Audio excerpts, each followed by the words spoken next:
बहुत भूख लगा है पापा, पार्ले जी लेके आऊँगा दोनों के लिए? अभी नहीं। अभी हम हगने जाऊँगा, फिर आऊँगा, फिर हगने जाऊँगा।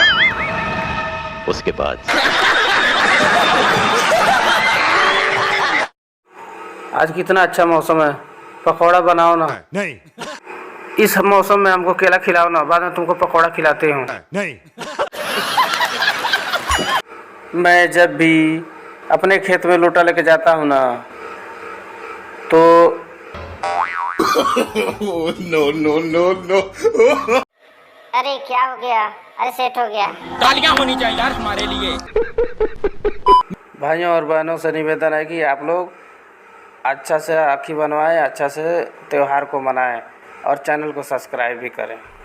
मजा आया और मैं ये जो मजा है हिंदुस्तान के हर व्यक्ति को देना चाहता हूं। मोगेम्बो